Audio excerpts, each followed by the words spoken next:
नमस्कार, मी निरंजन. ईजी न्यूजमध्ये आपल्या सर्वांचं मनपूर्वक स्वागत. ईजी न्यूजच्या सर्व दर्शकांना नवीन वर्षाच्या खूप शुभेच्छा. हे येणारं नवीन वर्ष निदान या वर्षापासूनची पुढची सर्व वर्ष ही द्वेषमुक्त वातावरणामध्ये ही आपल्या सर्वांना जगता यावीत अशी या निमित्तानं इच्छा व्यक्त करतो. आज ईजी न्यूजच्या सर्व दर्शकांना आणखीन विनंती करायची आहे की आत्तापर्यंत आपण साधारण 68,000 सबस्क्रायबरपर्यंत आलोत. या महिन्यामध्ये 1,00,000 सबस्क्रायबर पूर्ण झाले पाहिजेत, कारण निवडणुकाही जवळ येणार आहेत. त्याच्यामुळे जास्तीत जास्त लोकांपर्यंत आपला सत्य सांगण्याचा प्रयत्न हा पोहोचवता आला पाहिजे. यासाठी व्हिडिओज जास्तीत जास्त लाईक करा, जास्तीत जास्त लोकांना याची लिंक शेअर करा आणि जास्तीत जास्त लोकांना अगदी आग्रहाने सबस्क्रिप्शन घेण्यासाठी म्हणून प्रोत्साहित करा.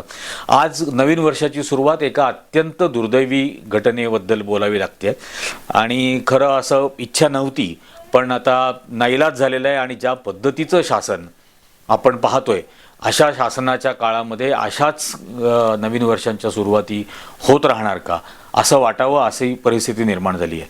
आपल्याला सर्वांना माहिती आहे, बनारस हिंदू युनिव्हर्सिटीमध्ये एका विद्यार्थिनीचा पिस्तूल दाखवून, पिस्तुलाची धमकी देऊन तिच्यावरती 3 जणांनी गँगरेप केला. गँगरेप केल्यानंतर गँगरेप करत असतानाचा व्हिडिओ काढला त्या मुलीचा आणि त्यानंतर 60 दिवस गेले. 60 दिवसांमध्ये त्या आरोपींना अटक झालं नाही. CCTV फुटेजमध्ये त्या 3ही आरोपींचा चेहरा अत्यंत सुस्पष्ट दिसत असून सुद्धा त्यांना अटक करण्यात आली नाही. या काळामध्ये म्हणजे नुसता हा प्रकार झाला नाही, नोव्हेंबर महिन्यामध्ये हा सगळी घटना, बलात्कार घडल्यानंतर हे 3 महाभाग मध्य प्रदेशमध्ये भारतीय जनता पक्षाचा प्रचार करण्यासाठी म्हणून गेले. आणि आता 60 दिवसानंतर ज्यावेळेला बनारस हिंदू युनिव्हर्सिटीमधल्या विद्यार्थ्यांनी एक मोठं आंदोलन उभारलं, त्यावेळेला नाईलाजानी पोलिसांना या 3 आरोपींना पकडावं लागलं. या 3 आरोपींची नावं कुणाल पांडे, सक्षम पटेल, सक्षम आणि आनंद किंवा अभिषेक चौहान अशी या 3 आरोपींची नावं आहेत. या 3 बलात्काऱ्यांची नावं आहेत आणि हे 3ही बलात्कारी भारतीय जनता पक्षाच्या IT सेलमध्ये कार्यरत आहेत. IT सेलचे पदाधिकारी आहेत. आणि नुसते IT सेलचे पदाधिकारी नाहीत. याची अत्यंत गंभीर का आहे हे प्रकरण, की मुळात बनारस हे या देशाचे पंतप्रधान असणाऱ्या नरेंद्र मोदीचा मतदारसंघ. या नरेंद्र मोदींच्या मतदारसंघामध्ये नरेंद्र मोदींनी ज्याला भारतरत्न दिलं अशा मदन मोहन मालवीय यांनी स्थापन केलेल्या बनारस हिंदू युनिव्हर्सिटीमध्ये फार हिंदू नावाचं प्रेम आहे आणि हिंदुत्वाचे गोडवे आहेत. त्या बनारस हिंदू विद्यापीठामध्ये एका हिंदू मुलीवरती या 3 हिंदू नराधमांनी बलात्कार केला, पिस्तुलाची धमकी दाखवून केला. 60 दिवस त्यांना अटक झाली नाही. विद्यार्थ्यांना आंदोलन करायला लागलं आणि हे 3ही बलात्कारी भारतीय जनता पक्षाचा प्रचार करायला मध्य प्रदेशमध्ये गेलेले होते. हे हे हे इतकी गंभीर आणि घाणेरडी घटना आहे. एकही प्रसारमाध्यम, मुख्य प्रसारमाध्यम याच्यावरती आता चर्चा करत नाही. याच्यावरती कोणालाही चर्चा करा नाही. म्हणजे ना अंजना ओम कश्यपला आरपार करायची इच्छा होते, ना तो तिहाड तुरुंगामध्ये जाऊन आलेला सुधीर चौधरी त्याला याच्यामध्ये काय ब्लॅक अँड व्हाईट त्याचा शो, तर त्याला ब्लॅक अँड व्हाईटही करायचं नाही. हे इतकं ब्लॅक अँड व्हाईट आहे. CCTV फुटेजमध्ये यांची थोबाडं दिसत आहेत. तरीसुद्धा यांच्या ट्विटर अकाउंटवर जर आपण जाऊन बघितलं तर याच्या ट्विटर अकाउंटवरती यांनी स्वतः पोस्ट केलेले फोटोग्राफ्स आहेत. हे 3ही बलात्कारी नरेंद्र मोदींच्या बरोबर फोटो आहेत. अतिशय प्रायव्हेटमधले फोटो आहेत. अशा ठिकाणी म्हणजे या बलात्कार्याला कसा काय प्रवेश मिळू शकतो याच्यावरूनच कळतं की यांचं भारतीय जनता पक्षाच्या IT सेलमध्ये काय महत्त्व होतं, किती यांना महत्त्व होतं. याच बलात्काऱ्यांचे फोटो महिला आणि बालकल्याण मंत्री असलेल्या मनुस्मृती इराणी हिच्याबरोबर पण त्यांचे फोटो आहेत या आरोपींचे.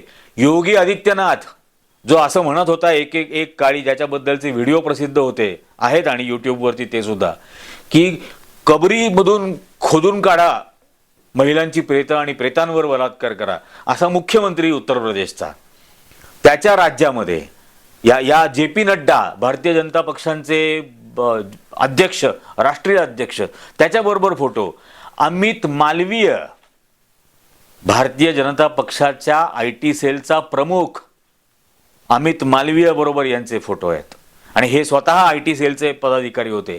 आणि याच्या पाठीमागं लक्षात घ्यायला हवं, ही अत्यंत डीप रूटेड विकृती आहे या विचारधारेमधली. कारण या विचारधारेमध्ये असं यांच्या आयडिओलॉगनी विनायक दामोदर सावरकरांनी असं सांगून ठेवलं की rape is a political weapon, बलात्कार हे राजकीय हत्यार आहे. म्हणजे इतकी विकृत आयडिओलॉजी जगात आजपर्यंत कुठल्या नेत्यांनी बोललेली नाही. पण या माणसाने ही अत्यंत विकृत अशी आयडिओलॉजी सांगितली आणि मग या सगळ्या घटनांचा क्रम आपल्या लक्षात येतो. तिथं जम्मूमध्ये कठुआमध्ये बलात्कार झाला, मंदिराच्या गाभाऱ्यात बलात्कार झाला 8 वर्षाच्या निष्पाप मुलीवरती. 15 दिवस गँगरेप झाला. ह्या गँगरेप झाल्यानंतर त्यातल्या पकडल्या गेलेल्या आरोपींच्या समर्थनासाठी या नरेंद्र मोदींच्या सरकारमधले 2 मंत्री गेले आणि आरोपींच्या समर्थनार्थ मिरवणूक काढली.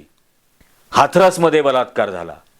बलात्कार झालाच नाही असं पहिल्यांदा उत्तर प्रदेश सरकारने सांगितलं. मग ज्या वेळेला व्हिडिओ व्हायरल झाले त्यावेळेला बलात्काराचा गुन्हा दाखल केला गेला. त्या मुलीचा बलात्कार झाल्यानंतर जो खून करण्याचा प्रयत्न झाला होता त्यात मुलीचा मृत्यू झाला.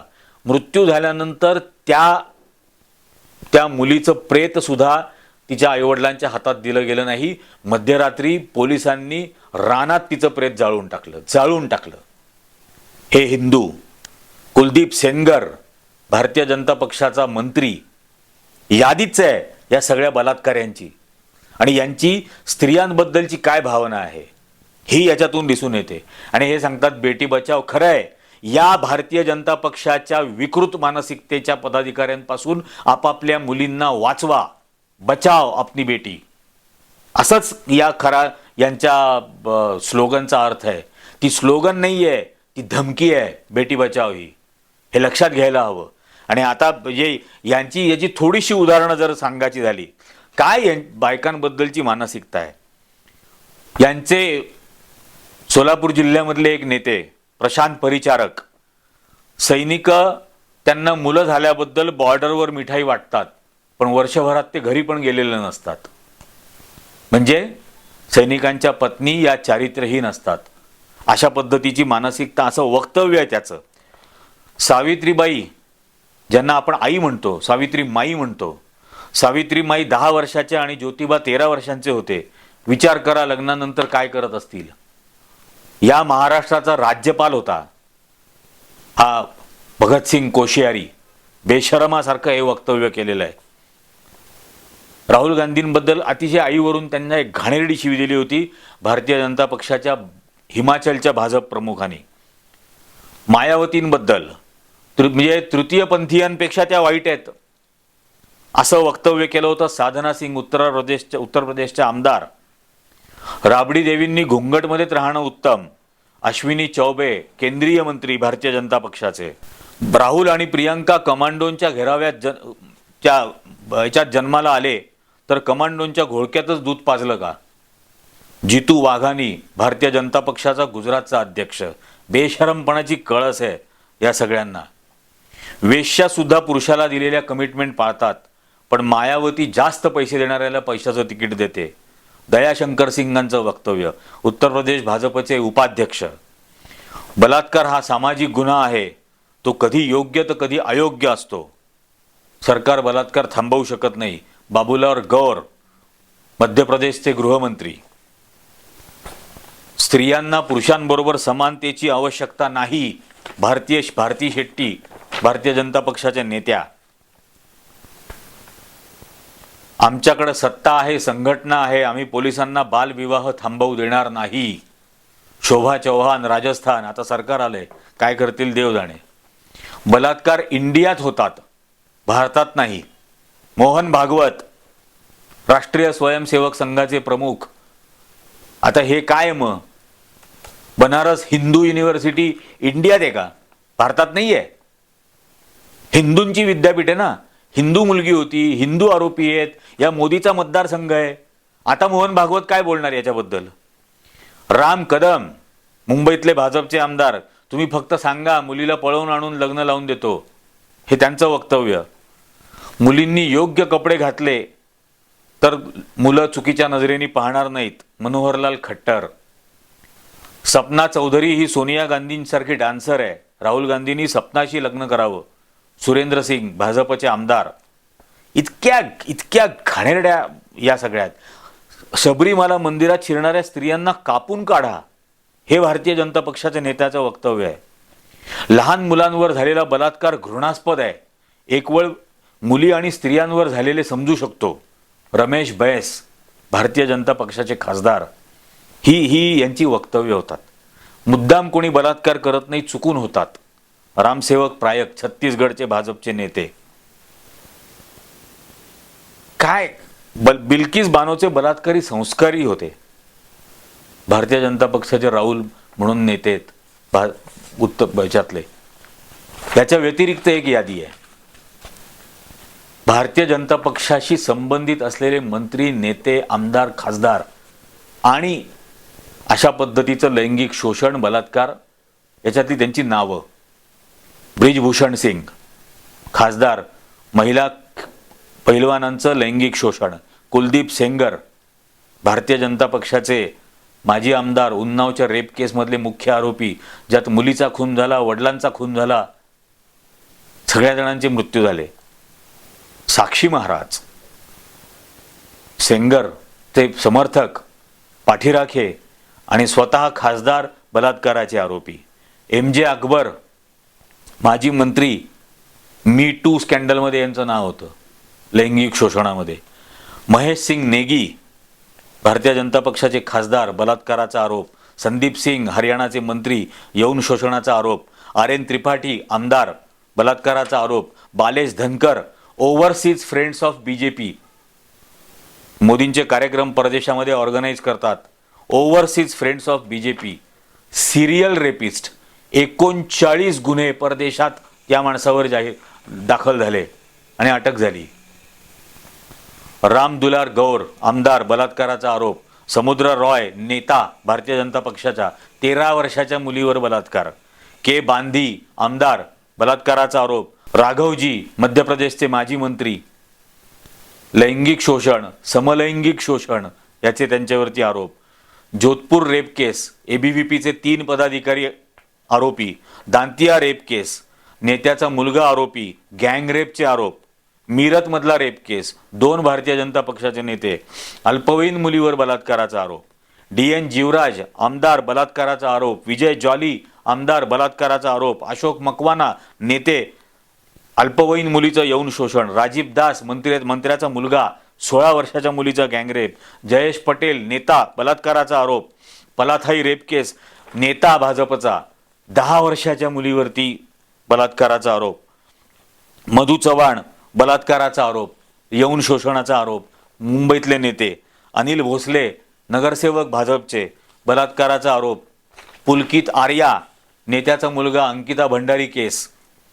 बावनथडे रवींद्र बावनथडे, बसमध्ये यौन शोषणाचा आरोप, चालत्या बसमध्ये, भाजपचे नेते. रमेश गुल्हाने नेते, यौन शोषणाचा आरोप. शरम वाटते, वाचायला सुद्धा शरम वाटते. 60-70 जणांचे ही नावं आहेत कमीत कमी. कंटाळलो मी, मला लाज वाटायला लागली म्हणून ही यादी वाचवण्याचं थांबवलं. काय कुठं नेणार आहेत? सत्तेचा माज इतका डोक्यामध्ये शिरलाय की कशाचीच भीती वाटायची राहिलेली नाही. जनाची नाही, मनाची नाही, शासनाची नाही, कायद्याची नाही. हैदराबादमध्ये एक घटना घडली होती, आठवत असेल तुम्हाला सुद्धा. बलात्काराचा आरोप झाला, गुन्हा दाखल झाला, 4 आरोपींना पकडलं गेलं आणि पोलिसांनी त्याचं एन्काउंटर करून टाकलं. आरोप सिद्ध होण्याच्या आधी एन्काउंटरमध्ये मारून टाकले. आणि त्यावेळेला हा सर्व उन्मादी भारतीय जनता पक्ष आणि RSSचा सगळा लो IQ बुलडोझरचा संप्रदाय हा असंच व्हायला पाहिजे म्हणत होता. आता या सगळ्यांचं एन्काउंटर कोण करणार? या 3 भारतीय जनता पक्षाचे हे जे आरोपी आहेत, IT सेलचे, कुणाल पांडे, सक्षम पटेल आणि तो अभिषेक चौहान, हा योगी आदित्यनाथ त्यांच्या घरी बुलडोझर पाठवणार का? गोरगरिबांची घरं बुलडोझरनी उद्ध्वस्त केली, यांच्या घराचं काय? यांच्याकडे कोण बुलडोझर पाठवणार? कुठल्या पद्धतीची विकृत मानसिकता आहे या राजकीय विचारसरणीत? का सगळेजण याच संबंधातले सापडतात, याच एका विचारधारेतले सापडतात? याचं कारण पुन्हा पुन्हा तेच आहे, कारण आयडिओलॉगनी लिहून ठेवलं की बलात्कार हे राजकीय हत्यार आहे. अशा किती घटना आहेत. म्हणून मणिपूरमध्ये ज्या वेळेला महिलांची नग्न करून धिंड काढली जाते, त्यांच्यावरती गँगरेप केला जातो, त्यावेळेला 2-2 महिने FIR दाखल केली जात नाही आणि त्याच्या विरोधामध्ये एकाचं थोबाड उचकटत नाही भारतीय जनता पक्षाच्या. याचं कारणच हे आहे. फार लव जिहादवरून मोर्चे काढत होते, एक कुठली घटना घडली त्याच्यावरून करत होते. तो पुनावाला नावाचा कोण आरोपी होता, त्याच्याच मैत्रिणीचे त्यांनी तुकडे केले त्याच्यावरून. यांचं काय? हे सगळे आरोपी तुकडे करण्याच्याच लायकीचे आहेत की नाही? आणि याच्या पाठीमागे सत्तेचं संरक्षण आहे. काय समजतात काय? सत्ता इतकी डोक्यात गेली. एक लक्षात ठेवा, कलियुग आहे, इथंच सगळ्या पापांचा पाढा मोजला जाणार. ही सत्ता बित्ता फार काळ टिकणार नाहीये. आणि ज्या वेळेला लोक याच्यामधून चिडून आणि पेटून उठतील, तेव्हा त्यांचं काय होईल? घराघरात घुसून मारतील. फार रामाच्या नावाने मिरवणुका काढतायत. बावळट तर एवढे आहेत की अक्षता म्हणायचं का अक्षदा म्हणायचं हे कळत नाही. आमच्या इथं मिरवणुका काढल्या, अक्षदा म्हणे. कसल्या अक्षदा? कशा पद्धतीने आणि कशासाठी मिरवणुका काढतायत? सुप्रीम कोर्टाच्या आदेशाप्रमाणे त्याच ठिकाणी मस्जिद सुद्धा बांधायची आहे. मग ज्या वेळेला मशीद बांधली जाईल त्यावेळेला काढणार का मिरवणुका? का धार्मिक उन्माद पसरवायचं चाललेलं आहे?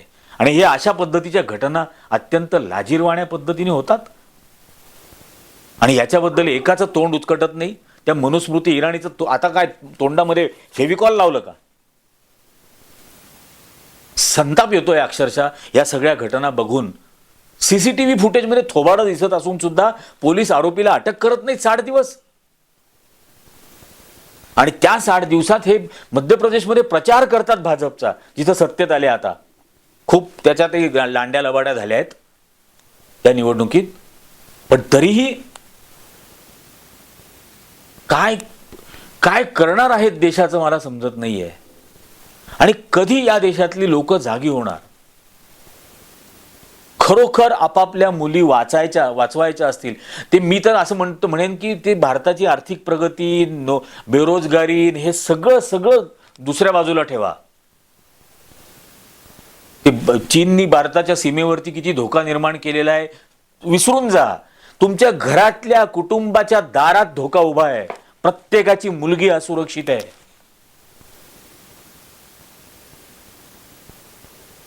आपापल्या मुली वाचवायच्या म्हणून तरी कमीत कमी यांना सत्तेतून उलथवून टाकणं गरजेचं आहे. आणि ते तरी आता सगळे लोक करतील 2024च्या निवडणुकीत. एक लक्षात ठेवा, राजकीय पक्षांची आघाडी नाही झाली तरी चालेल, मतदारांची महाआघाडी बनली पाहिजे की मतदार ठरवतील की कोणत्याही परिस्थितीत भाजप नको. आखरी भूल कमल का फूल, आखरी हीच घोषणा घेऊन यापुढे चाललं पाहिजे. आपापल्या मुली वाचवायच्या असतील तर निदान एवढं करा. खरोखर अत्यंत कळकळीची विनंती आहे ही EG न्यूजच्या तर्फे प्रत्येक दर्शकाला. खरोखर आपापल्या मुली बाळी, आया बहिणी पत्नी सगळ्या वाचवायच्या असतील तर 2024ला हे नको. 2024 नंतर हे कधीही नको. संघाला 100 वर्ष पूर्ण होणार आहे 2025ला. त्यामुळे 99व्या वर्षीच हे उखडून टाकणं गरजेचं आहे. या 2024च्या निवडणुकीमध्ये संपूर्ण पराभव, नेस्त नाबूद पराभव हा झाला पाहिजे आणि पुन्हा कधीही यायला नकोत. इतकी विकृत मानसिकता घेणारी पक्ष हा बिलकुल या देशातला सत्ताधीश झाला नाही पाहिजे. हा कुठल्या गावातही सत्ताधीश झाला नाही पाहिजे, अशी खरं तर याची अवस्था आहे. ही शेवटची अत्यंत कळकळीची विनंती करतो सर्व दर्शकांना. आणि आजच्या EG न्यूजच्या भागात इतकंच. पुन्हा एकदा विनंती की जास्तीत जास्त लोकांना EG न्यूज चॅनल सबस्क्राईब करायला सांगा. व्हिडिओची लिंक जास्तीत जास्त लोकांपर्यंत शेअर करा.